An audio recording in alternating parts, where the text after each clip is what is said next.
सबको नमस्ते और सभी स्पीकर्स को और सभी पैनलिस्ट्स को एक बहुत-बहुत धन्यवाद कि आप आए।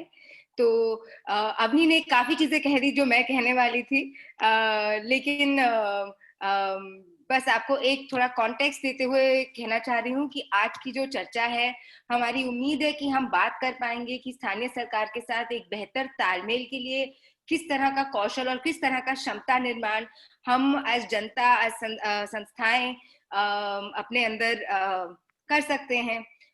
और ये भी हमने काफी बारी देखा है, पिछले कुछ सालों में सरकार ने भी सराहा है कि जनता के साथ मिलकर काम करने से ही सार्वजनिक सेवाओं को भी बेहतर वितरण किया जा सकता है। तो चाहे वो नीति आयोग के अमिताभ कांत जी हो, जिन्होंने कोविड की शुरुआत में संस्थाओं से समर्थन मांगा था, या चाहे वो सोशल ऑडिट्स की प्रक्रिया हो जो कुछ समय से चली आ रही है, या एसएमसीज हो, या जैसे हाल ही में नेशनल एजुकेशन पॉलिसी पे भी जनता और संस्थाओं की और लोगों की प्रक्रिया मांगी गई थी। तो किस तरह से इस रिश्ते को और मजबूत किया जाए। इसी दौरान पिछले कुछ महीनों में ही प्रिया नाम की एक संस्था ने भी एक रिपोर्ट निकाली थी और उसमें एक बहुत खास चीज निकल के आई थी कि एक जो की जमीनी स्तर की संस्थाओं ने के द्वारा ये निकल के आया था कि एक जो बड़ी दिक्कत जमीनी स्तर पे महसूस होती है वो है सरकार के साथ समन्वय बना के काम करने की। तो आज इस पैनल में मेरी उम्मीद है कि हम कुछ इन चुनौतियों के बारे में चर्चा कर पाएंगे और उसके बाद थोड़ी और बात कर पाएंगे कि कैसे हम और कौशल बना सकते हैं और अपना क्षमता निर्माण कर सकते हैं और अवेयरनेस से एक्शन की ओर किस तरह से बढ़ा जा सकता है। तो आज की चर्चा बढ़ाने के लिए मेरे साथ तीन मुख्य अतिथि हैं। पहले मेरे साथ हैं आनंदी जी। आनंदी जी राजस्थान कैडर के 2000 बैच की आईएएस ऑफिसर हैं। इन्होंने दिल्ली विश्वविद्यालय से बीए एलएलबी की पढ़ाई की और बूंदी, सवाई माधोपुर, राजसमंद, उदयपुर और अलवर की डीएम रह चुकी हैं। और उदयपुर में काम के लिए 2019 में इन्हें सर्वश्रेष्ठ कलेक्टर का पुरस्कार भी दिया गया था। सरकार में और भी अन्य खास पदों पे काम कर चुकी हैं और हाल ही में लबासना में पोस्टेड हैं। तो बहुत बहुत welcome Anandi ji and thank you कि आप आए। Thank you Rajendra. उसके साथ ही मेरे साथ हैं आज रौनक शाह जी। रौनक शाह जी विकास के क्षेत्र में लगभग 20 साल के अनुभव के साथ आते हैं। सेवा मंदिर में 7 साल के बाद इन्होंने सामुदायिक स्वामित्व कंपनी उदयपुर ऊर्जा इनिशिएटिव की शुरुआत की, जिससे उन्होंने 4 साल तक मुख्य कार्यकारी के रूप में चलाया। उसके बाद 2018 में वो फिर से सेवा मंदिर से मुख्य कार्यकारी के रूप में जुड़े। इन्होंने centre of environment planning and technology से एनवायरमेंटल प्लानिंग में एक मास्टर्स किया है और फिर अंतरराष्ट्रीय विकास में मैनचेस्टर यूनिवर्सिटी से एक और मास्टर्स किया है। तो थैंक यू सो मच रौनक जी आने के लिए and thank you very much Rajika. Thank you. साथ ही में मेरे साथ हैं आज संजय जी। और संजय जी वर्ष 2000 से प्रथम संस्था के साथ काम कर रहे हैं। पहले इन्होंने पटना में प्रथम के शहरी कार्यक्रम में एक शिक्षण समन्वयक के रूप में अपना करियर शुरू किया।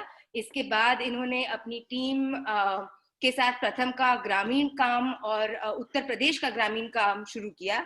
2004 से 2009 तक उन्होंने बिहार सरकार के साथ साझेदारी के साथ कई संयुक्त कार्यक्रमों में प्रथम टीम का नेतृत्व भी किया है। इन्होंने रीड इंडिया, मदर साक्षरता और जेपैड जैसे अध्ययनों में भी भाग लिया है। और साथ ही वर्तमान में ये बिहार, झारखंड, पश्चिम बंगाल और असम के प्रथम के कार्यक्रमों का नेतृत्व करते हैं।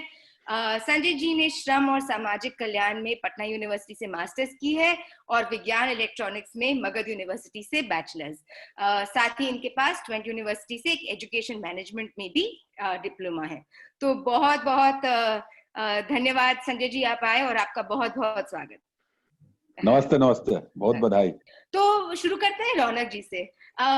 रौनक जी, आप काफी समय से राजस्थान में काम कर रहे हैं और स्थानीय प्रशासन, तो आपके हिसाब से स्थानीय प्रशासन के साथ काम करने में आपके सामने क्या चुनौतियां आई हैं और खास तौर से आपके जमीनी कार्यकर्ताओं को किन मुश्किलों का सामना करना पड़ता है एक अच्छा समन्वय सरकार के साथ बनाने में। तो अगर आप थोड़ी उसके ऊपर लाइट दे पाए तो। थैंक यू प्राजिका, पहले तो बहुत बहुत धन्यवाद इस इनवाइट करने के लिए, और आनंदी जी, संजय जी से भी मुझे लग रहा है साथ में बातचीत करने का आज अच्छा अपॉर्चुनिटी मिला है। ये टॉपिक ऐसा है जिस पे कम बातें होती है। आमतौर पे सरकार और संस्थाओं के बीच में परेशानियों पे ज्यादा बात होती है, कॉपरेशंस बढ़ाने पे आजकल थोड़ी कम बातचीत हो रही है। तो मैं धन्यवाद करूंगा अकाउंटेबिलिटी इनिशिएटिव को कि भाई आपने इस टॉपिक को भी महत्वपूर्ण देखा है आज की परिस्थिति में। मैं सेवामदीर का जिस बैकग्राउंड दूं, हम लोग लगभग 52 साल से उदयपुर के क्षेत्र में और राजसमंद जिले में, जो साउथ राजस्थान में है, वहां पे काम कर रहे हैं। और हम इंटीग्रेटेड कम्युनिटी डेवलपमेंट में लगभग आज की तारीख में 1500 गांव में काम करते हैं इसी क्षेत्र में, और बहुत क्लोजली प्रशासन, डिस्ट्रिक्ट, ब्लॉक और पंचायत के स्तर से हमको जुड़ने का मौका मिलता है, साथ में काम करने का मौका मिलता है। मैं सेवामदीर का एक्चुअली कॉपरेशन का इतिहास सरकार के साथ बहुत पुराना है। हमारा सबसे पहला काम एडल्ट एजुकेशन पे शुरू हुआ था 60s में, 70s में, तब से, और वो गवर्नमेंट फंडेड था। तब से हमने बहुत अलग अलग कार्यक्रम पे काम किया। 85 में एक बहुत बड़ा कार्यक्रम आया था नेशनल वेस्टलैंड बोर्ड का, जो भी राजीव गांधी सरकार के टाइम पे प्रशासन के द्वारा किया गया था। तो तब से हम इसमें जुड़े हैं। लेकिन मैं इसमें ये भी जोड़ साथ में कहना चाहता हूँ शुरुआत में कि लास्ट 15 साल में कहूँ, 10-15 साल में ये कॉपरेशन जुड़ाव कम हुआ है, और हम भी उसको देख रहे हैं, अनुभव कर रहे हैं, और चिंता भी करते हैं कि ये क्यों हो रहा है। और मैं उसकी कुछ आप लोगों से शेयर करूंगा, हमारा क्या अनुभव और पॉइंट्स रहे हैं। तो अगर हम कॉर्पोरेशन की या सरकार प्रशासन की बात करें, प्रशासन और सिविल सोसाइटी, और मेरा फोकस राजिका मैंने ज्यादा सिविल सोसाइटी पे रखा है। आम जनता के जो इश्यूज हैं वो और अनन्य भी होंगे। तो अगर हमें पहले कॉर्पोरेशन की बात करें, दोनों को बीच में साथ में अगर काम करने की बात करें, तो थोड़ा हमें हिस्ट्री, लेगेसी को भी ध्यान में रखना पड़ेगा। देखिए, हम सब स्कूल्स के टाइम से नागरिक या सिविक्स पढ़ते आ रहे हैं। हम सबको पढ़ाया जाता है सरकार कैसे काम करती है, प्रशासन कैसे काम करता है। लेकिन मैं शायद मेरा अनुभव बोलूं, और आप में से काफी लोगों का अनुभव होगा, कि हमारे लिए स्कूल में सबसे बोरिंग सब्जेक्ट में से इसको माना जाता था। और आमतौर पे उसको प्रैक्टिकल लाइफ में कितना इम्पोर्टेंट है, जो आज मुझे काम करते वक्त एहसास हुआ, इसकी इम्पोर्टेंस शायद हम बना नहीं पा रहे हैं, कि आपको प्रशासन की सिस्टम को और सरकार के सिस्टम को समझना पड़ेगा, और बहुत अर्ली स्टेज में लाइफ में उसकी समझ लानी चाहिए। दूसरा जो एक हमारा मेंटालिटी है, सरकार प्रशासन से दूर रहो, ये एक मेंटालिटी है, और ये मेंटालिटी थोड़ी काफी हद तक प्री इंडिपेंडेंस के टाइम की बनी हुई है। We had a colonial system, और वो शायद उसके बाद भी वो जारी रही, या उसमें अनुभव ऐसे हुए जिसके कारण ये आमतौर पे सिविल सोसाइटी या लोगों का ये मानना है कि भाई काम हो तब आप जुड़िए, बाकी की असाइड। तो अगर आपको कॉपरेशन काम में काम करना है, तो फिर साथ में संबंध बनाने पड़ेंगे। एंड विदाउट दैट, जो अगर हम सिर्फ ये लेगेसी को ध्यान में नहीं रखेंगे, तो शायद मुझे लग रहा है हम आगे की चुनौतियों को वर्क नहीं कर पाएंगे। मैं स्पेसिफिक चुनौतियों पे आऊँ तो और ये जो लोग सुन रहे हैं उनके भी अधिकतर के सेम ही होंगे, मैं सिर्फ उसको यहाँ रख रहा हूँ, मुझे मौका मिला है। मुझे लग रहा है सबसे पहली जो चुनौती आती है आज के टाइम पे, कि जब आपको साथ में काम करना है, हम तालमेल की बात कर रहे हैं कि एक दूसरे के साथ तालमेल के साथ काम करें, तो सबसे पहले तो एक दूसरे को जानना पड़ेगा, और जानने के लिए मिलना पड़ेगा, बातचीत करनी पड़ेगी। एंड अभी के एटलीस्ट व्यवस्थाओं में ये देखने को हम ज्यादा मिलता है, अनुभव होता है, कि जो प्लेटफॉर्म्स हैं, फोरम्स हैं, जहाँ पे सिविल सोसाइटी और प्रशासन साथ में मिलके एक दूसरे को समझ सके। काम तो बाद में आएगा, लेकिन समझ सके, बातचीत कर पाए, वो फोरम्स बहुत सीमित है। अधिकतर टाइम पे जो आपकी चर्चाएं होती हैं वो कोई ये काम नहीं हुआ, वो काम नहीं करिए। सिविल सोसाइटी की भी उसमें बहुत चैलेंजेस हैं, मैं उसको भी क्रिटिकली देखता हूँ कि हम सिर्फ अ, अपनी डिमांड के लिए, मांग के लिए ही चर्चा नहीं कर सकते हैं, और उसी तरह से सरकार की तरफ से भी या प्रशासन की तरफ से भी विश्वास का, एक सद्भाव का वातावरण कम दिखता है। तो फिर आप बातचीत ही नहीं कर पाए, फोरम्स ही कम है, तो फिर आप एक दूसरे को की स्ट्रेंथ को, कमियों को, सीमाओं को नहीं समझ पाएंगे। तो one of the thing which we feel, मुझे लगता है कि अब ये इंटरेक्शन के फोरम जो कम हुए हैं, कम होते जा रहे हैं, उसको पहल होनी चाहिए दोनों तरफ से। और इस पे we can understand government officials को या सिस्टम्स को बहुत सारे स्टेक होल्डर्स के साथ काम करना होता है, बट उसमें अगर सिविल सोसाइटी को पार्टनर्स के रूप में हम देख के फोरम्स में समय दें, तो एक तो एक्सेस का इश्यू जो मैंने कहा वो है, और दूसरा जो है वो जो मैंने शुरू में हिस्ट्री का बताया उसके साथ जुड़ा हुआ है कि इज अ फियर, आपकी एक डर की जो वातावरण है कि हम, बिकॉज अल्टीमेटली हम we don't have an equal relationship. अगर हम देखें तो रिलेशनशिप आपकी समान नहीं है, तो उस टाइम पे ये जो डर है, वो डर को आप किस तरह से मैनेज कर पाए, कम कर पाए, और खुले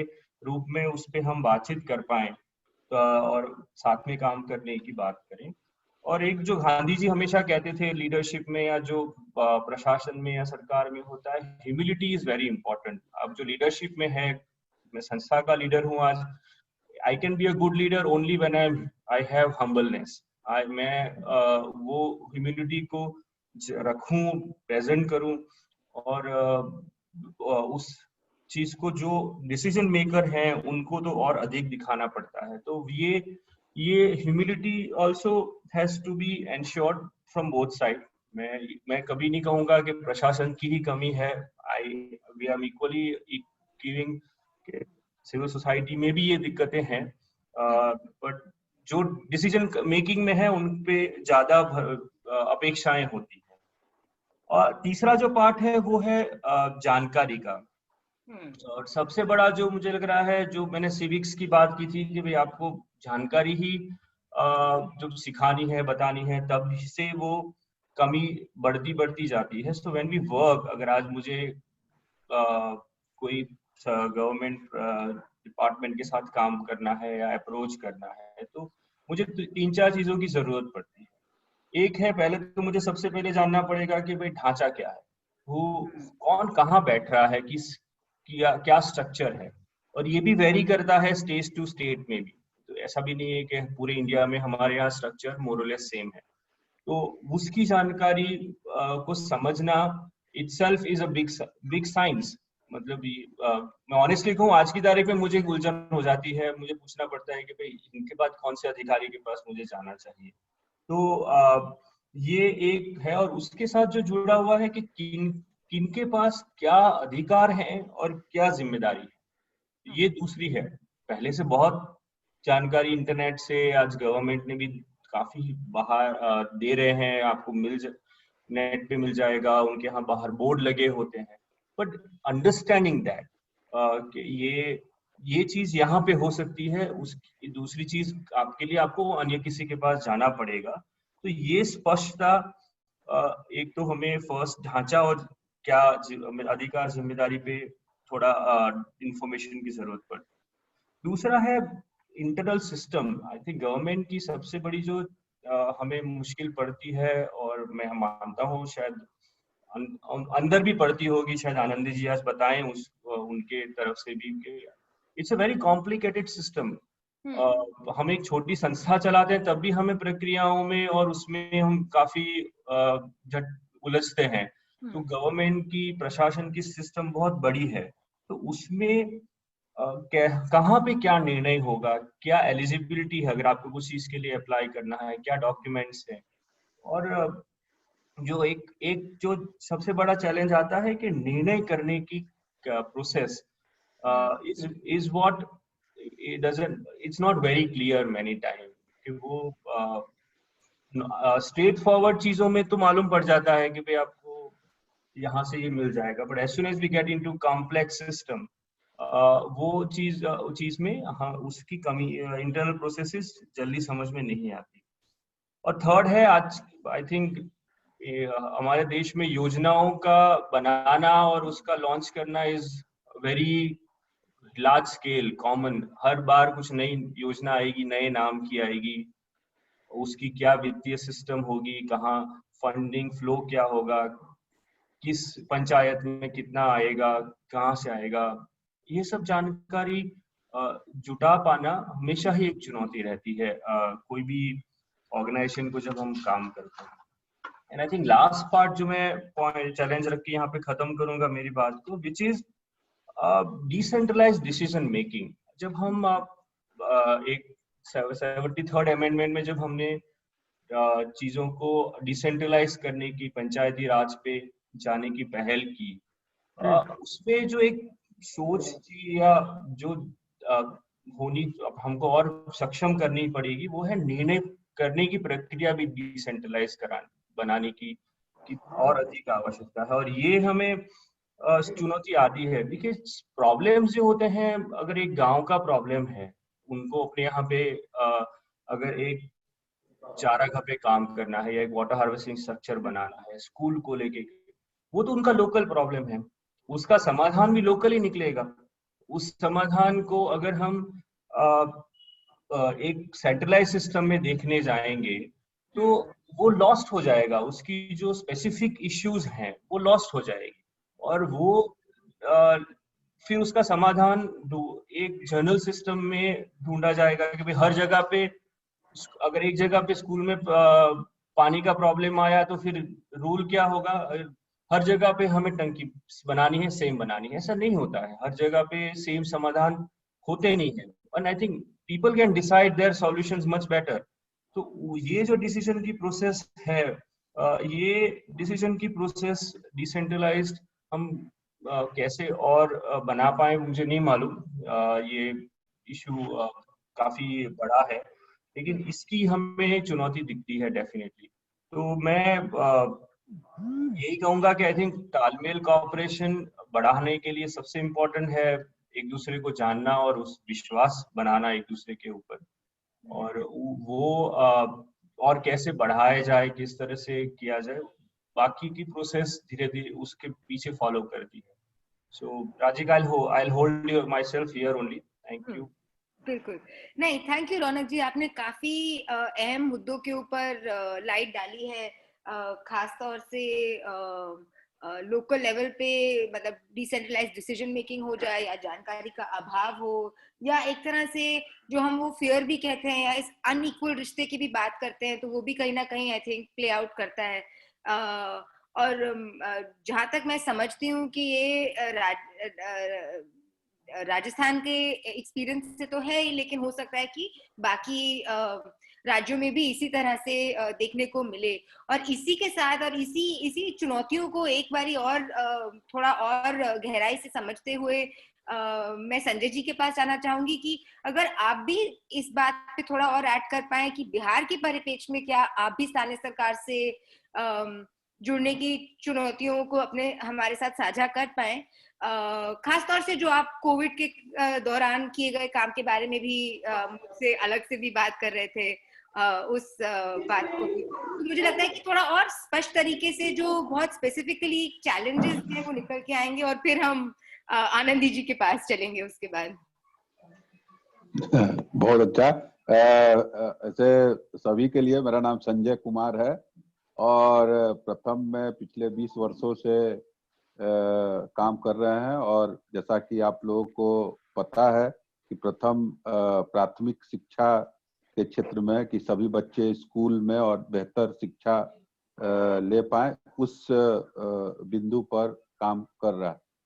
और एक जो इम्पोर्टेंट बात कि ये जो कोर्स के डेवलपमेंट में भी अकाउंटेबिलिटी इनिशिएटिव के साथ काम करने का एक काफी लंबा संपर्क संबंध रहा है। और एक तरह से अगर हम लोग बात करें कि अगर हम लोग गांव में जाते हैं, पंचायतों में जाते हैं, तो एक सम सॉर्ट ऑफ कन्वर्जेंस का आवश्यकता पड़ता है कि अगर हम एकदम अलग तरह से जाएं और कहें कि भाई हम अब आए हैं और एकदम बच्चों को स्कूल में जाना और क्लासेज बहुत बेहतर चलना चाहिए और ऐसे होना चाहिए और अभी का परिस्थिति ये है, उसमें ये बदलाव होना चाहिए, तो हमेशा एक जो अनुभव हुआ कि एक सम सॉर्ट ऑफ कन्वर्जेंस का बहुत ही बड़ा मतलब है। जैसे ही हम अगर पंचायत लेवल पे काम करते हैं और उस काम में माने प्राथमिकताओं का भी एक तरह से समझ, जो हमारे अगर साथी उदाहरण के लिए जा रहे हैं जो विद्यालयों में या विद्यालयों में पेरेंट्स के साथ काम करते हैं, तो उनका भी एक जो माने इस कोर्स में जो चीज हम लोग को समझ में आया या निकल के आया कि एक ब्रॉडर समझ डेवलपमेंट को लेके, स्कीम्स को लेके, उसके उसमें अपने बातों को रखने में और क्या संभावनाओं को लेके ये काफी महत्वपूर्ण रूप से निकल के आता है। और ये मेरे ख्याल से रौनक शाह साहब ने काफी जो मुद्दों को रखा है उसी को हम थोड़ा और आगे लेके जाएंगे। उसको अगर हम बात करें पंचायतों का, तो पिछले ऐसा हुआ कि मार्च से पूरे बिहार में विद्यालय बंद है और तकरीबन हमारे जो भी साथी हैं वो भी एक तरह से डायरेक्ट मतलब उनके साथ दूर से कनेक्ट होके चीजों को लेके आगे जा रहे हैं। और उसमें ये बात बड़ा स्पष्ट समझ में आया कि एक हम लोग भी एक अपने में एक सोशल प्रोटेक्शन यूनिट का कि भाई जो हमारे साथी हमारे साथ काम कर रहे हैं उनको अपने ग्राम पंचायतों में विभिन्न प्रकार के योजनाओं का जिसके लिए वो एक तरह से एलिजिबल हैं, वो अगर एक्सेस करने का कोशिश करते हैं तो उसमें क्या निकलता है। उसमें मतलब हमारे करीब 100 साथी ऐसे थे, उनको एक राशन कार्ड का आवश्यकता पड़ता है, तो वो पंचायत स्तर पर उस सेवा को लेने के लिए उनको क्या करना माने पड़ सकता है, उसका काफी हम लोग तैयारी किया। और उस पूरे प्रक्रिया में जो हम लोग का समझ बन रहा है कि माने पहला स्टेप तो निश्चित तौर पर यह है कि आप कितने अवेयर हैं, कितने आप योजनाओं के संबंध में जानकारी रखते हैं। और दूसरा जो हम लोग को लगा कि स्पेसिफिक केसेस में कि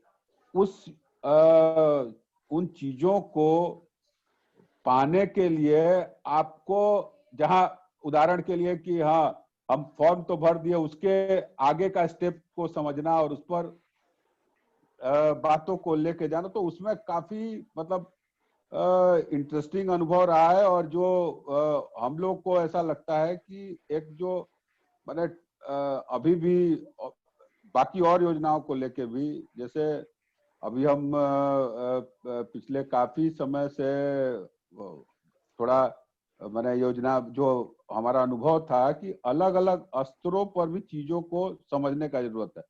कोई भी अब एक हम लोग बात करें ग्राम पंचायत जीपीडीपी, बड़ा कॉमन सा आजकल होता है कि हम लोग हर एक ग्राम पंचायत में वहाँ का डेवलपमेंट का योजना बनाते हैं। तो अगर थोड़ा दो तरफा देखा जाए, और जैसे रौनक साहब बोल रहे थे कि चीजों को और स्थानीय स्तर पर मैंने दोस्ती करने से ही बात मैंने स्टार्टिंग पॉइंट है कि अगर हम ग्राम पंचायत में अगर प्लानिंग चल रही है विकास से संबंधित अगले वर्ष का योजना निर्माण का, तो एक वहाँ जो भी जो पंचायत के हमारे साथी हैं, मुखिया हैं, वार्ड के सदस्य हैं, उनसे भी एक थोड़ा संपर्क बना, मतलब एक तरह से उनके साथ संवाद ऐसा होना चाहिए कि वो मैंने समस्याओं को और उसके बारीकियों को आपके साथ साझा कर सके। और दूसरा एक चीज जो हमको महसूस हुआ कि बहुत सारे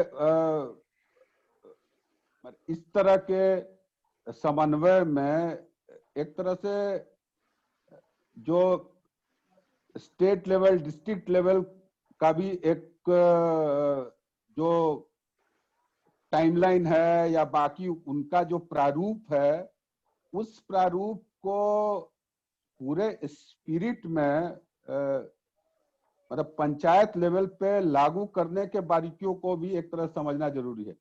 मतलब कभी कभी बड़ा चीज लगता है कि हाँ ट्रांसपेरेंट है कि भाई जीपीडीपी का योजना हमारे वेबसाइट पर उपलब्ध है, तो मतलब वो एक तरीका है जिससे हम कह सके कि हाँ भाई हमारा कार्यक्रम तो बड़ा ट्रांसपेरेंट। लेकिन जब हम लोग उसके मतलब डिटेलिंग में जाते हैं, उसके मतलब अंतिम पंचायत लेवल पे जाते हैं, तो ये पता चलता है कि मैंने जिसको उससे मतलब है, मतलब मैंने उस सेवाओं को या उस गतिविधियों से लेना देना है, उनका उस पर एक जो पकड़ है या एक जानकारी का लेवल भी, और एक जो दूसरा है कि भाई उस चीजों को एक्सेस कैसे करें, उसमें जो हमको समझ में आ रहा है कि एक जो लोकल लेवल पे गवर्नेंस का इशू है कि भाई कितने व्यक्ति हैं। अगर बिहार का बात करें, हम जिस पंचायत में हम रहते हैं, या ओवरऑल जो भी अगर पंचायत लेवल पर भी बात करें, तो आपको कुल मिला के आबादी 20,000 या उससे अधिक है।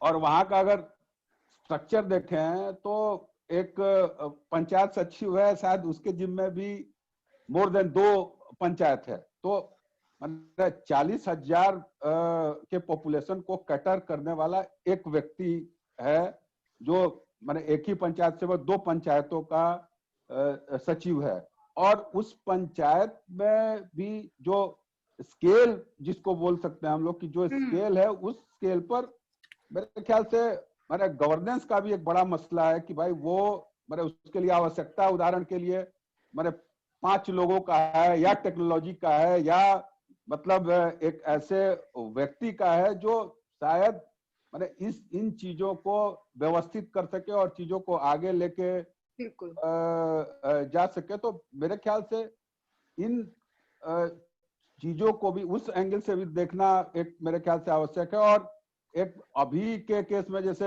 रौनक जी बोल रहे थे कि एक कंटिन्यूटी का भी बड़ा मतलब अभाव एक तरह से दिखता है कि अगर स्टेट में सरकार का बदलाव हो गया तो एक तो नाम का बदल होना एक अलग बात है, लेकिन डेवलपमेंट जैसे हम लोग सीखते हैं या पढ़े कि एक सतत प्रक्रिया है। लेकिन ये सततता की जो बात है उसमें भी मैंने उसको भी समझना होगा कि भाई मैंने अब पिछले 5 साल में हम कहां से कहां पहुंचे, उसके आगे क्या होगा।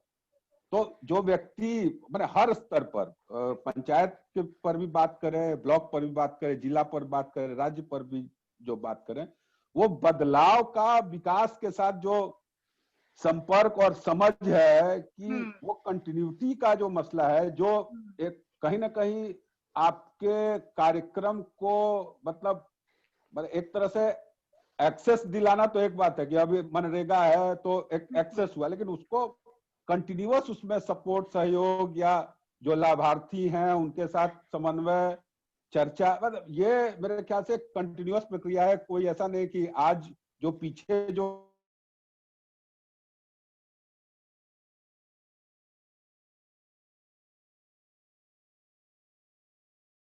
किया गया कार्यों के जो मेरे ख्यालात हैं वो हम रखें। और काफी कुछ रौनक साहब जी का जो बोलना था, ऑलमोस्ट उन चुनौतियों से हम लोग भी जूझ ही रहे हैं, वो बिल्कुल अलग नहीं। बिल्कुल, थैंक यू संजय जी। नहीं, लेकिन आपने भी काफी जो मुद्दे उठाए इम्पोर्टेंट है, और खासतौर से ये जो कंटिन्यूटी का मुद्दा है और बदलाव और विकास की जो बात आती है और स्थानीय स्तर पर किस तरह से उसका असर पड़ता है, खासतौर से जमीनी कार्यकर्ता के ऊपर जो बात करना, जो सरकार के साथ, सरकारी प्रशासन के साथ जूझना चाहता है, तो आई थिंक ये भी एक बहुत अहम मुद्दा है। तो आनंदी जी, मैं आपके पास आती हूँ अब एक 2 सवालों के साथ। पहला ये सवाल कि आप इन चुनौतियों को कैसे देखते हो? कि जब संस्थाएं आपके पास आती हैं या जब आपके पास आती भी थी और आपसे जुड़ना चाहती थी, तो आप इन चुनौतियों को जो अभी रौनक जी और संजय जी ने हमारे साथ साझा की, उनको कैसे देखते हो?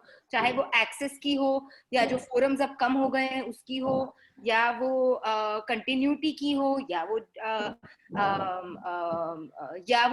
एक जो ये लेगेसी से देखा जाए तो ये जो थोड़ा सा अनइक्वल रिलेशनशिप बना हुआ है उसकी हो। तो आप इन चुनौतियों को आप कैसे देखते हो? एक स्थानीय प्रशासन का एक स्थानीय प्रशासन कैसे उनको देखता है, जूझता है? तो पहला मेरा ये सवाल है। और दूसरा मेरा आपके लिए ये सवाल है कि क्या जानकारी, सरकारी तंत्र के बारे में जानकारी, जब अगर कोई संस्था आती है, कोई जमीनी कार्यकर्ता आते हैं जो ज्यादा जानते हैं, तो क्या उनकी अहमियत में फर्क पड़ता है कि वो समझते हैं कि किसके पास कहाँ जाना है, वित्त का पैसा किस तरह से वितरण हो रहा है? क्या इन चीजों का भी फर्क पड़ता है आपके डिसीजन मेकिंग पे जब आप समन्वय बनाने की कोशिश करते हो? तो दूसरी तरफ से क्या ख्यालात चलते हैं? तो अगर आप इसके ऊपर थोड़ा बता पाए। सो राधिका जी, जो रौनक जी ने और संजय जी ने कहा, आई थिंक उसी चीज का मतलब, वो जो कहते हैं ना, एक सिक्के के दो पहलू, तो उन्होंने जो चीजें कही हैं, आई थिंक समवेयर हम भी उसी चीज को एक तरह से फेस करते हैं, बट मैं आपको उसका दूसरा पर्सपेक्टिव बताती हूँ। आई थिंक रौनक जी ने बहुत सही कहा कि आज की तारीख में जो फोरम्स हैं, स्पेशली राजस्थान के कॉन्टेक्स्ट में मैं कह सकती हूँ, पहले बहुत सारे कार्यक्रमों में एक तरह से फ्री हैंड होता था डिस्ट्रिक्ट कलेक्टर्स और एसडीएम्स को कि वो किस तरह से गवर्नमेंट फंड्स को ऑर्गेनाइजेशंस के साथ शेयर करते हुए काम करें, और उस समय बहुत अच्छे काम हुए भी हैं। बट क्या होता है, हमेशा वन बैड एप्पल वाली चीज है, तो कहीं ना कहीं उसमें प्रॉब्लम्स हुई और ओवर पीरियड ऑफ टाइम ये चीज खत्म होती गई है। तो आई डोंट थिंक आज के तारीख में बहुत ही कम स्कीम्स हैं, जैसे कि अगर कोई हॉस्टल चलाने हो या वृद्धाश्रम चलाने हो, उनमें शायद आज भी हम संस्थाओं से जुड़ के उनको पैसे देते हैं हमारे साथ मिलकर काम करने के लिए।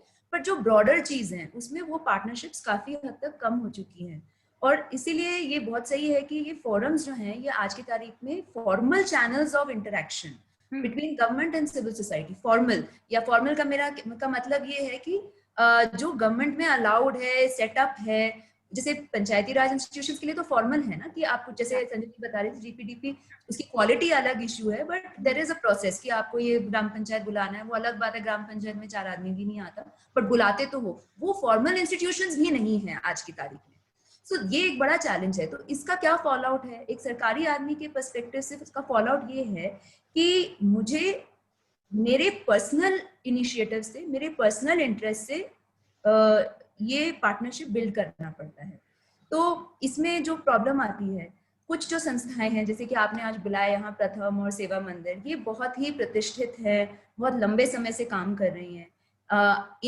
जैसे सेवा मंदिर तो उदयपुर में ही है, और मैं उदयपुर में पोस्टेड भी रही हूँ। उदयपुर में जाने से पहले भी हम लोगों ने सेवा मंदिर के बारे में सुना हुआ है, हम बच्चे थे तब पढ़ा हुआ है। सो ये सब बड़े नाम हैं, तो इनके साथ कोई पार्टनरशिप बनाने में हमारे को कोई ज्यादा दिक्कत नहीं होती है। इनफैक्ट मोस्ट ऑफिसर्स जो जाते हैं, नई जगह पे जाते हैं, तो इसको हम जरूर देखते हैं कि कौन से प्रतिष्ठित ऑर्गेनाइजेशंस वहां पे काम कर रही हैं। लेकिन आई think that is not the problem. Problem is Udaipur जैसी जगह में बहुत सारे उतने ही अच्छे छोटे ऑर्गेनाइजेशंस जिनका उतना नाम नहीं है, जो नए हैं, बट उनका काडर, ग्रास रूट काडर बहुत अच्छा काम करे, बट हमें उसके बारे में पता नहीं चलता। तो नॉलेज का अभाव दोनों तरफ से है। तो मैं अगर किसी जिले में पहली बार जाती हूँ, तो मैंने पहले तो नेट सर्च करके देखा उदयपुर में। You will be surprised, Udaipur जैसे जिले में 2000 से ज्यादा ऑर्गेनाइजेशंस क्लेम करती हैं कि वहां पे वो काम करते हैं। मैंने वहां 1.5 साल की नौकरी करी है, एंड मैंने जो देखा, हो सकता है मेरी वही है कि नॉलेज का जो अभाव है। 10 से 15 ऑर्गेनाइजेशंस का मैं कह सकती हूँ कि मैंने मेरे फील्ड विजिट्स में, मेरे टूर्स में मैंने देखा है, और मैंने इनके साथ कुछ लोगों के साथ काम भी किया है, बाकी लोगों का काम मैंने देखा है। बाकी 2000-15 के मेरे को जानकारी नहीं है ये कहाँ कैसे करते हैं। तो ये एक बहुत बड़ा गैप है। नंबर 1 तो ये है। दूसरा, इसका आप अदरवाइज मत लीजिए, बट क्रेडिबिलिटी बहुत, लाइक आई सेड, क्योंकि फॉर्मल चैनल्स ऑफ पार्टिसिपेशन नहीं है, मैं अपने बलबूते पे अगर रीच आउट करती हूँ तो मुझे बहुत ही केयरफुल रहना पड़ेगा कि मैं किससे जुड़ रही हूँ। मैं आपको एक पर्सनल एक्सपीरियंस देती हूँ, और ये एक्सपीरियंस प्रथम के साथ है। मैं बूंदी में थी, मेरा पहला डिस्ट्रिक्ट था। प्रथम तो हमें एकेडमी में आके हमें लेक्चर्स भी देते हैं, वो इतना जाना माना ऑर्गेनाइजेशन है। हमने एक साथ में एक कार्यक्रम चलाया था बूंदी में, एंड उस समय माहौल इतना नेगेटिव कर दिया for whatever reason press ने। उन्होंने एक्चुअली एक खबर ये चिल्लाई कि गवर्नमेंट से कुछ बहुत सारे करोड़ों पैसे आए हैं और मेरे पिताजी का कोई ऑर्गेनाइजेशन है, क्योंकि वहां लोगों में उतना जानकारी नहीं है प्रथम क्या है, तो मेरे पिताजी का कोई ऑर्गेनाइजेशन है और मैंने वो सारे पैसे इस ऑर्गेनाइजेशन को दे दिए, मेरे पिताजी के ऑर्गेनाइजेशन को दे दिए, और उसमें मैं ये कार्यक्रम चला रही हूँ, जबकि प्रथम का मेरे पिताजी से कोई लेना देना नहीं है, नंबर 1। और दूसरा, कोई पैसे भी गवर्नमेंट के इसमें लगे नहीं थे। हमने सिर्फ कुछ डोनेशंस बैंक्स से हमने लिए थे, सिर्फ उनका जो वो एक्सरसाइज शीट्स है उसको छपाने के लिए, दैट्स इट। रेस्ट प्रथम ने पूरा अपने लेवल पे स्पॉन्सर किया था। मतलब इतना जब माहौल नेगेटिव हो जाता है, तो आप एक अधिकारी की तरफ से सोचिए कि मुझे अपने पर्सनल रेपुटेशन को दांव पे एक तरह से रख के किसी के साथ जुड़ना पड़ता है। तो वो मैंने किया, बिकॉज मैं तो प्रथम के बारे में कॉन्फिडेंट थी, बट अगर इतना प्रतिष्ठित कोई ऑर्गेनाइजेशन नहीं है तो मैं 10 बार सोचूंगी। और मैं ये मानती हूँ कि मैं कोशिश करती हूँ कि मैं सिविल सोसाइटी से मिलके काम करूं। जिन अधिकारियों में वो एक है ही नहीं कि मुझे मिलके काम करना है, तो आप सोच सकते हैं कि उनके मन में तो बिल्कुल ही वो एक पार्टनरशिप तो दूर ही रहो वाला एक एटीट्यूड ज्यादा हो जाता है। तो ये एक बहुत बड़ा फैक्टर होता है। मैं ये नहीं कह रही हूँ कि ये सही है, बट ये डर जो है ये दोनों तरफा है, क्योंकि जितना भी अनइक्वल रिलेशनशिप हो, आप जितने बड़े हो उतना आपका रेपुटेशन लाइमलाइट पे रहता है, आपके हर एक्शंस को कोई ना कोई स्क्रूटिनाइज कर रहा होता है। तो ये this is a big issue. अब पर्सनली मैं क्या करती हूँ, I rely a lot on my field visits. तो एक मैंने रूल बना लिया after a point of time कि मैं जिस भी जिले में जाती हूँ, एंड जो एक अच्छी चीज ये होती है, कई लोग अपने आप को आके इंट्रोड्यूस करते हैं शुरू में, तो वो अपने अच्छे प्रेजेंटेशंस भी देते हैं। बट मैंने ये भी देखा है कई बार वो प्रेजेंटेशंस पे तो बहुत बढ़िया लगता है, जब हम फील्ड में जाते हैं तो गांव वाले, जिस गांव में आप कहते हो क्लेम करते हो कि हम काम करते हैं, वहाँ उन्होंने आपके बारे में सुना नहीं है। तो इसीलिए I started relying on my own personal experience. मैं जब टूर पे जाती हूँ, मैं जब फील्ड में घूमती हूँ, तो मैं लिस्ट लेके चलती हूँ कि किस किस ऑर्गेनाइजेशन ने आया मेरे से मिले और अपना बताया कि हम यहाँ काम करते हैं। सो आई go and I see that, मैं उनको बताती हूँ कि मैं आके देखना चाहूंगी, आई सी दैट। फिर उसके बाद मैं धीरे धीरे फीडबैक लेती हूँ, लोकल लोगों से लेती हूँ, लोकल अधिकारियों से, कर्मचारियों से लेती हूँ, और उससे मुझे उनकी थोड़ी सी रेपुटेशन, लोकल रेपुटेशन के बारे में पता चलता है। फिर मैं छोटा मोटा उनसे रीच आउट करती हूँ कि चलो एक छोटा सा काम करके देखते हैं साथ में। उसका अगर मेरा एक्सपीरियंस पॉजिटिव होता है, then I try to scale up and, मतलब दिस इज, मैं आपको ये चीज बता रही हूँ, it's a very personal thing. ये बहुत मुश्किल है कि हर अधिकारी ये कर पाए या करना चाहे, वो भी एक, बिकॉज अगेन वो फॉर्मल इंस्टीट्यूशंस अपनी है नहीं। The other challenge is of convergibility कि another thing मैं सरकारी पर्सपेक्टिव से बताती हूँ आपको। आज की तारीख में जैसे आप लोगों ने बताया, खूब सारे स्कीम्स हैं, चाहे वो नाम जैसी भी हो, बट स्कीम्स बहुत हैं। और जो भी नया गवर्नमेंट आता है उसकी भी कोशिश ये रहती है कि मैं अपने कार्यकाल का एक नया स्कीम लॉन्च करूँ। सो गवर्नमेंट्स की एक प्रायोरिटी होती है, कुछ फ्लैगशिप योजनाएं होती हैं और पूरा सिस्टम उसको करने में लगता है। प्राइमरी एजुकेशन जैसा इतना बेसिक चीज जो होता है, वो अपने आप में कहीं खो जाता है। लाइक एक एग्जांपल के रूप, it's very basic for a government. उनको वो उसमें क्या, मतलब क्या शोर मचाएंगे, क्या बैनर लगाएंगे, क्या नामकरण करें, तो वो इतनी बेसिक चीज है जो स्थानीय लोगों को, खुद हम लोग फिर भी जो इंटरेस्ट लेते हैं वो काम उस पर कर लेते हैं, बट अपने आप गवर्नमेंट की प्रायोरिटीज कई बार कुछ और होती हैं। तो वो जो होता है ना वेन डायग्राम, तो कॉमन कि आप किस चीज पे काम कर रहे हो और सरकार की प्रायोरिटी क्या है, तो वो भी रहता है। कई बार मान लीजिए फॉर एग्जांपल प्रथम प्राइमरी एजुकेशन पे काम कर रहा है, बट वहां जो लोकल टीचर है उसको कुछ और 50 काम दिया है कि तुम्हें ये रैली निकालनी है, तुम्हें वो करना है, तुम्हें ये करना है, तो वो हो सकता है वो रिस्पॉन्स न दे। ये भी एक चुनौती है। तो we have to actively sit down together, साथ में बैठ के, कहाँ, जैसे संजय जी ने कहा, वो कहाँ हम कॉमन स्पेस है हमारा, कहाँ हम साथ मिलके काम कर सकते हैं, उसको ढूंढना पड़ेगा patiently. It's like an arranged marriage basically, आप पहली बार एक दूसरे से मिल रहे हो, आपको थोड़ा सा समझना पड़ेगा एक दूसरे को, क्या आपकी स्ट्रेंथ है, क्या वीकनेस है, आपकी क्या पॉजिटिव एटीट्यूड किस चीज में है, आपकी नेगेटिव एटीट्यूड किस चीज में, वो एक रिश्ता बिल्ड करना पड़ता है, भरोसा बिल्ड करना पड़ता है, उसके बाद ही जाके एक पार्टनरशिप उस पर बन सकता है।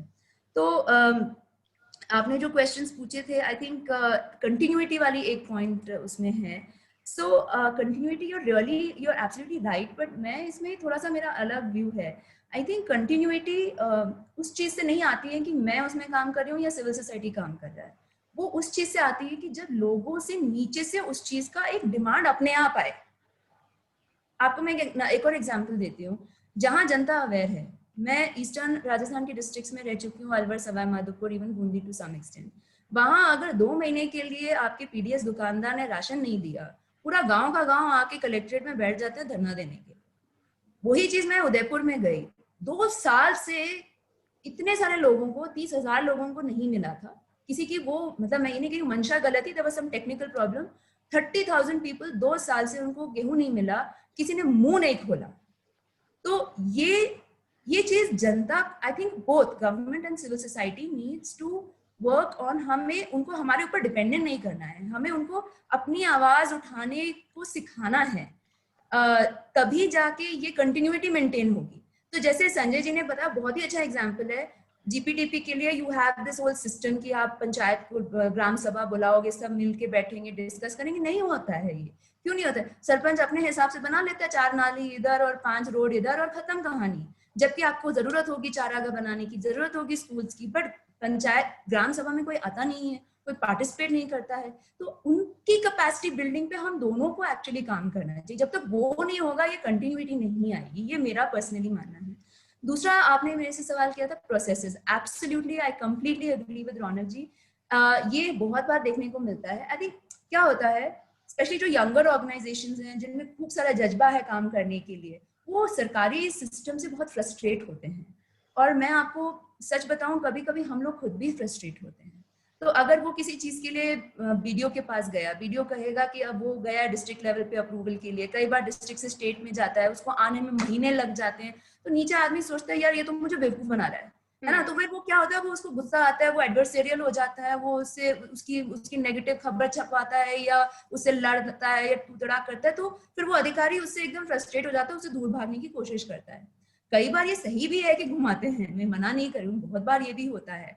बट यही इसीलिए it is very important to understand the processes, कि वो आपको घुमा भी रहा है कि नहीं, समझने के लिए आपको सरकारी सिस्टम समझना पड़ेगा। और हर योजना की कई कॉम्प्लिकेटेड स्कीम्स होती हैं, बट एक अच्छी चीज ये है कि कई चीजें आज की तारीख में ऑनलाइन हो गई हैं। So if not everything, but एक ब्रॉड आउटलाइन किसी भी योजना की, कि चलो who is the ultimate authority, कि अगर मुझे मान लीजिए कोई चारागाह काम के लिए सैंक्शन नरेगा में चाहिए, तो मुझे बीडीओ के पास जाना है या मुझे कलेक्टर के पास जाना है, आपको उतना तो जानकारी आराम से मिल जाएगा।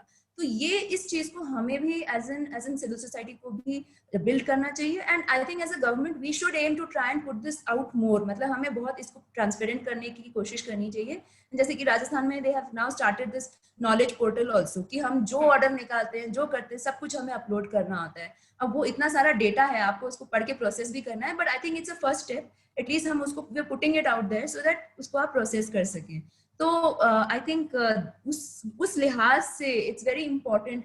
एंड कई बार क्या होता है, मैं एक चीज और आपको बताऊं, जहां पार्टनरशिप अच्छी है या तालमेल अच्छा है, तो अगर जैसे बीडीओ ने प्रपोजल ऊपर भेज दिया, and it is supposed to be decided at the district level, तो जब सिविल सोसाइटी साथ में आके हमसे जैसे डिस्ट्रिक्ट लेवल पे मुलाकात करती है और उसको पुश करता है, तो उसको एक स्पेशल अर्जेंसी मिल जाती है। तो यू कैन एक्चुअली, जब आप समझो सिस्टम को, तो आप सिस्टम को आगे जल्दी तेजी से बढ़ाने का प्रयास भी कर सकते हैं, उसमें भी आप कंट्रीब्यूट कर सकते हैं। इसीलिए ये प्रोसेस से समझना बहुत जरूरी है। And I think that is the strength of these bigger organisations, जिनका अनुभव है, प्रथम और सेवा मंदिर जैसे, वो ये चीज समझते हैं, जानते हैं कहाँ पे किससे कब बात करनी है, कैसी चीजें पुश करना है, और ये एक बहुत इंपॉर्टेंट स्किल सेट है। I think I have answered your questions. कुछ रह गया? बिल्कुल नहीं, बिल्कुल आपने बहुत अच्छे से बखूबी सारे सवालों का जवाब दिया। इनफैक्ट मुझे ऐसे लग रहा है कि समय को देखते देखते मेरे जो अगले सवाल थे आप तीनों के लिए, उसके लिए शायद समय कम है, और मैं चाहती हूँ कि हम अपने ऑडियंस को भी समय दें सवाल पूछने के लिए। बट आई थिंक बहुत इंटरेस्टिंग बातें निकल के आई, जो मैं सबको बोलूंगी कि ध्यान में रखें कि एक नॉलेज का जो अभाव है वो दोनों तरफ का है। वो बहुत एक अहम बात है जो आपने कही। दूसरा ये भी कि सिस्टम को समझने से, तंत्र को समझने से कि बीडीओ लेवल पे है या डिस्ट्रिक्ट लेवल पे है और कैसे उसको बढ़ाया जा सकता है, तो वो जो सिविल सोसाइटी की एक जो क्षमता निर्माण है, उसमें जानकारी बहुत निकल के आई। वो संजय जी ने भी कहा और वो रौनक जी ने भी कहा और वो आपने फिर से भी कहा कि वो सरकारी तंत्र को समझना बहुत बहुत जरूरी है। और और शायद एक्चुअली बिकॉज हम उसमें ज्यादा चेंज कर नहीं सकते, मैं चाहकर भी चीजों को स्ट्रीम मतलब I can't, lot of things मेरे हाथ बंधे होते हैं। बिल्कुल बिल्कुल। तो आई थिंक वो भी एक इंटरेस्टिंग चीज रही। तीसरी ये भी इंटरेस्टिंग थी कि एक्सेस और वो फोरम जो है वो कम है, जो आपने भी माना और उन्होंने भी कहा, और ऐसे नहीं है कि इस चर्चा में हम वो बात करने के बाद अब फोरम एकदम से खोल पाएंगे, लेकिन आई थिंक अच्छा है कि हम सब एक्नॉलेज कर पाए, देख पाए कि हाँ वो जो फॉर्मल स्पेसेस हैं सरकार और जनता की साथ में बैठने की, उनमें कमियां हैं और उनको हमें पकड़ के अब कड़ी को मजबूत करना है। तो चाहे वो एक जन सुनवाई हो, चाहे वो एक एसएमसी हो, चाहे वो जीपीडीपी की प्लानिंग इकट्ठे बैठ के करना हो, तो आई थिंक वो एक बहुत अहम चीज है और आई थिंक इंटरेस्टिंग लगी। दूसरी बात ये भी कि संस्थाएं बहुत सारी हैं, लेकिन कैसे पता चलता है कि जमीनी स्तर पे कौन क्या काम कर रहा है, तो वो आपने कहा। पर हमने चुनौतियां डिस्कस करी। अगर हमारे पास समय हुआ या सवाल जवाब में निकल के आया, तो आप तीनों से एक निवेदन होगा कि जरूर बताइएगा कि आपके लिए कौन सी वो एक या दो क्षमताएं हैं जो जमीनी स्तर के कार्यकर्ताओं को डेफिनेटली और जरूरी मालूम होनी चाहिए। बट अगर आपके सवाल जवाब में ये निकल के आया, पर उससे पहले कि पर अभी मैं क्या करना चाहूंगी कि मैं ऑडियंस के कुछ सवाल आप तक लेके जाना चाहती हूँ। तो एक सवाल आया है रौनक जी आपके लिए, और वो विकेंद्रीकरण से लिंक्ड है कि जब नीति निर्माण की बात विकेंद्रीकरण के दायरे में करते हैं, तो हम खासकर देखते हैं कि हमारा सेल्फ गवर्नेंस वीक पाते हैं। तो क्या हम गांधी जी और लोहिया के प्रिंसिपल्स को कहीं पे सही तरीके से नहीं कर पाए? तो क्या हमारा विकेंद्रीकृत शासन हमने कर तो दिया, लेकिन फिर भी इम्प्लीमेंटेशन में वीक है? इसके ऊपर अगर आप कुछ कहना चाहें तो। Ajika, I think this is very difficult question to answer. But मुझे तो पहले वाले डिस्कशन में काफी मजा आया है। आज बहुत दिनों के बाद हम सही में फोरम में बैठे हैं, and this is what we should know. Knowing each other, मैं ऐसे ही वापस रिपीट कर रहा हूँ, बट मैं उस सवाल पे जाऊं उससे पहले एक मुझे इंसिडेंट याद आ गया। थोड़े दिन पहले मैं यहाँ पे एक बहुत डिस्ट्रिक्ट के एक सीनियर अधिकारी को मिलने गया था, and I entered in their cabin, और मैं तो ऐसे बात करने गया था कि हमने कुछ काम किया है, वांटेड टू शेयर। 2 मिनट के लिए, मैंने 3 मिनट के लिए बात किया, फिर उन्होंने मुझे रोक के पूछा। मुझे लगा आप मेरे से ना उस फलानी चीज के लिए एक मांग करने आए होंगे, और मैं ऑफ कोर्स उस पर बात करना चाहूंगा, but today I have come to just share हम क्या काम कर रहे हैं।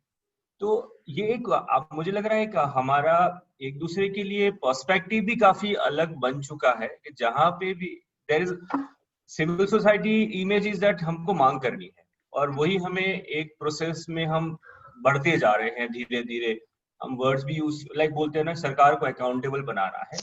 We also have to be accountable from our side, it can not be one way और टू वे। और दूसरा पर्सपेक्टिव सामने से अविश्वास का है कि भाई आप ये मांग करने ही आए हैं, और क्या बात करेंगे। तो आई थिंक आप मेरी बात तो नहीं कर रहे हैं? नहीं नहीं नहीं, आप तो ट्रांसफर हो गए हो उससे बात की बात है। अभी कुछ 4 महीने ही हुए हैं मुझे ट्रांसफर हुए, तो मुझे लगा कहीं मुझे तो याद नहीं। नहीं नहीं, हम एक ही बार मिले हैं, I think we met for a good cause. वो काम भी हो गया था। So yeah but on the question which भी जिन्होंने पूछा है, मैं यही कहूंगा विकेंद्रीकरण में बिल्कुल सेवामदीर का तो मैं अनुभव है कि हम we try to follow Gandhi principle, जिसमें सबसे इम्पोर्टेंट है कि लोगों को ये एहसास कराया जाए कि वो अपने विकास को खुद कर सकते हैं और खुद निर्णय ले सकते हैं। I think that is what Gandhi's principle was most important.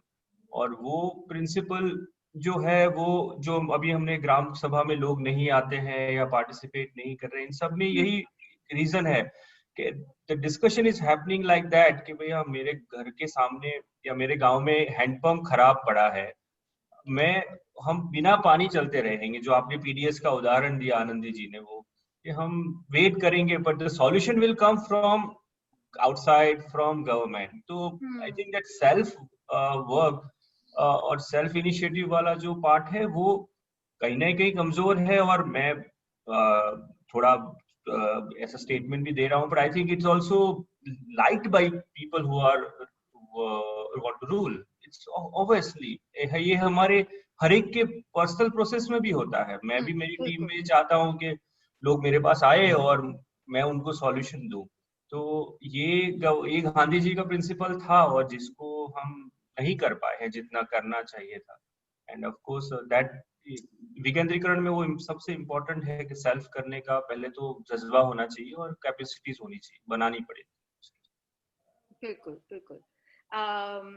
तो आशा है जिन्होंने ये पूछा था उनका सवाल जवाब का जवाब उन्हें मिल गया। संजय जी, आपके लिए दो सवाल हैं जो मैं आपके साथ शेयर करना चाह रही हूँ। एक तो किसी ने कहा है कि कोविड के दौरान से स्कूल एकदम सब बंद है, तो अब ऐसी प्रक्रिया में लोग मिलकर क्या कर सकते हैं। पर उससे ज्यादा जरूरी मुझे लगा कि ये क्वेश्चन है कि जीपीडीपी की प्रक्रिया को और मजबूत कैसे बनाया जा सकता है, और शायद आपने भी जीपीडीपी की बात की थी, और लोगों को इसमें कैसे इन्वॉल्व किया जा सकता है। तो मैं चाहूंगी अगर आप इस बात को लिंक करें कि अब लोगों को अगर इन्वॉल्व करना है तो क्या क्षमता निर्माण करना होगा जिससे कि सिविल सोसाइटी की तरफ से खासतौर से जीपीडीपी की पहल और ज्यादा स्ट्रांग हो।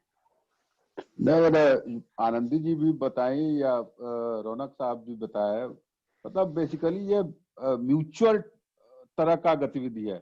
और जीपीडीपी में जो एक बड़ा चीज जो हमको समझ में आ रहा है कि एक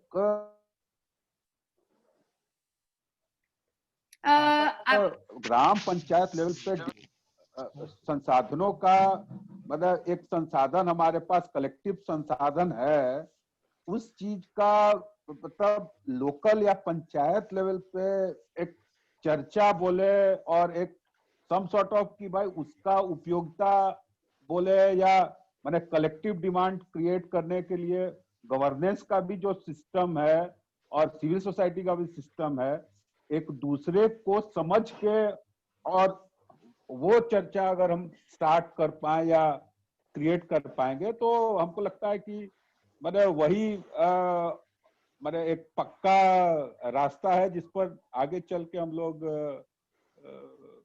चीजों को बेहतर तरह से कर पाए। अभी भी जो मतलब एक जो इंडिविजुअल डिमांड और कलेक्टिव डिमांड का भी जो मसला है एज ए सिविल सोसाइटी, उसको समझना, और ये जो मतलब इंडिविजुअल बेनिफिशियरी और उसके खाता में जाना, मतलब उसका बहुत फायदा भी है, आनंदी जी और बेहतर बता सकती है। लेकिन एट द ग्राउंड लेवल एक कलेक्टिव डिसीजन मेकिंग और कलेक्टिव निर्णय लेना और कलेक्टिवली मतलब डेवलपमेंट की प्रक्रिया को आगे ले जाना, और उसके लिए एक सामूहिक तौर पे सिविल सोसाइटी के नाते या गांव के लोग के नाते और लोकल गवर्नमेंट के नाते एक मतलब एक बेहतर बड़ा संवाद का एक काफी आवश्यकता महसूस हो रहा है। और उसको मतलब एक तरह से मॉडरेट करने के लिए या उसको मतलब किसी न किसी को आगे लाने या जो हैं उनको पहचान के सामने लाने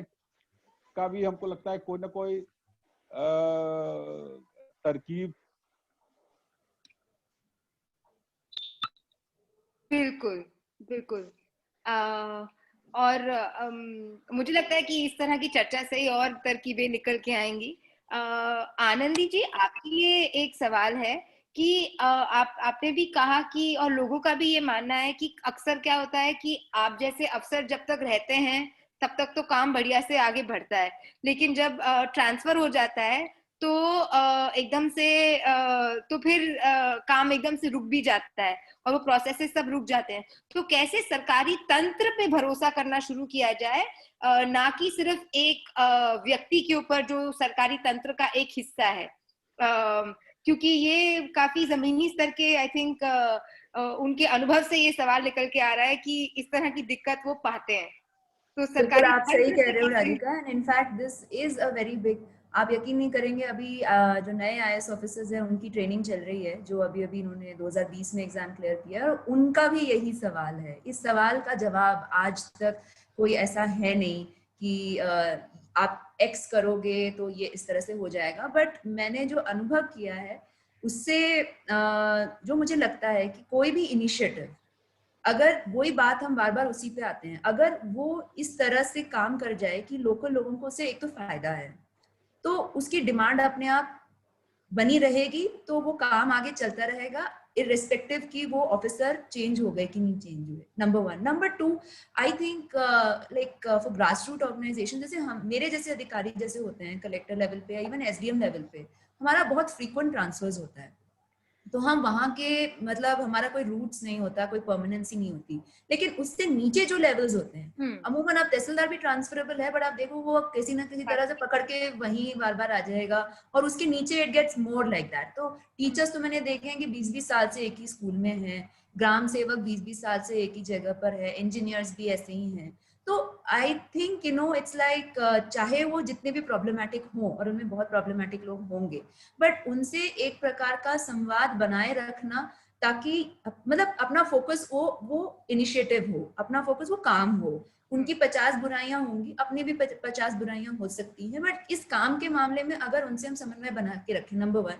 दूसरा, एक चीज मैंने देखा है कि कोई भी काम हो, हमें उसको हमेशा इस तरह से पिच करना चाहिए कि आप महान हो, आपको इसका पूरा वो मिलेगा, श्रेय मिलेगा।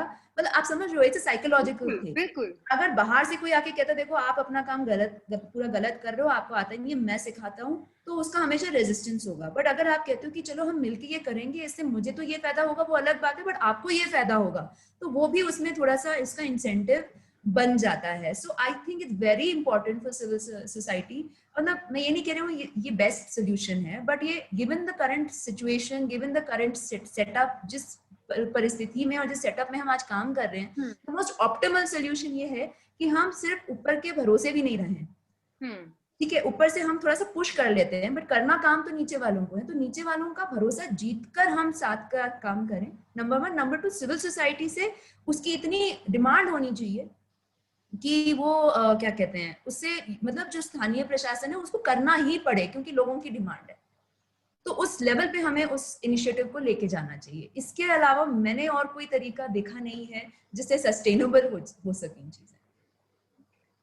नहीं, बिल्कुल। और आई थिंक ये बात मुझे ऐसे लगता है कि कहीं ना कहीं जानकारी पे चली जाती है और कहीं ना कहीं विकेंद्रीकरण पे, कि हर स्तर पर कौन बैठता है, क्या काम करता है, ढांचा किस तरह का है, किस स्तर पे किस तरह का समय लगता है काम होने के लिए, या किस स्तर पर किस तरह के निर्णय लिए जा सकते हैं। ये सब बातों का पता होना और इसको अंदर तक जानना, बारीकी से समझना एक तरीका हो सकता है आगे बढ़ने का। ऑफ कोर्स और भी काफी सारी चीजें हैं जो हमारे शासन को गवर्न करती हैं। Can I just add one comment जो गांधी जी ने बहुत इंटरेस्टिंग कहा, and I'm just I think rule based system और एम्पावरमेंट बेस्ड सिस्टम के बीच में हमें थोड़ा ज्यादा समझ बनाना चाहिए।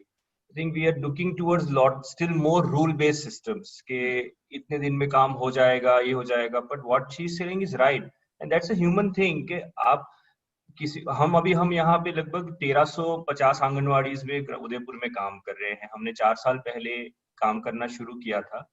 उस टाइम पे हमारी आंगनवाड़ी की जो ओपनिंग थी, एक रैंडम जो हम लोग वीक में एक विजिट रैंडम हमारा सिस्टम में करते हैं, इट वाज अराउंड 60-65%, लेकिन 3 वर्कर या 2 वर्कर मिलने का पॉसिबिलिटी वाज लेस देन 50%। आज 4 साल के बाद उन्हीं आंगनवाड़ी का opening is about 95% continuously for last 2 years। Workers presence is more than 70%। अभी हमने उनको पूछा कि भाई ये कैसे, आपको क्या लग रहा है? वन आंसर जो मुझे बहुत छू गया और मैं उसको हमेशा याद रखता हूँ, कोट करता हूँ, उन्होंने कहा कि हमें पहली बार ये एहसास हुआ कि हम कितना अच्छा काम कर रहे हैं। हमें तो आके ये प्रश्न, आके कोई आता है और प्रश्नों की ढेरी लगा देता है, आप ये नहीं कर रहे हो, वो नहीं कर रहे हो, लेकिन realising that we are doing a good work in our own community, उनके गांव के अंदर भी एक आप उसकी रिकॉग्निशन क्रिएट करो एंड वो अच्छा काम करेंगे तो लोग भी उतना ही तारीफ कर रहे हैं। आज पंचायत से उसमें कंट्रीब्यूशन आना शुरू हो गया। In government anganwadis we are getting lakhs of contribution by people and panchayat in last 2 years. So I think empowerment model is definitely which is should be looked more. इंसान उसे ही काम करता है ज्यादा। बिल्कुल बिल्कुल।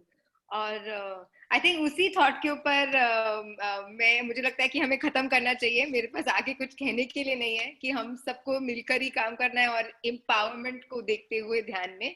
तो थैंक यू रौनक जी, वो लास्ट थॉट हमारे दिमाग में रखने के लिए, जो पॉजिटिव लुकिंग है और जो हमें शायद थोड़ी ऊर्जा और देगा आगे काम करने के लिए।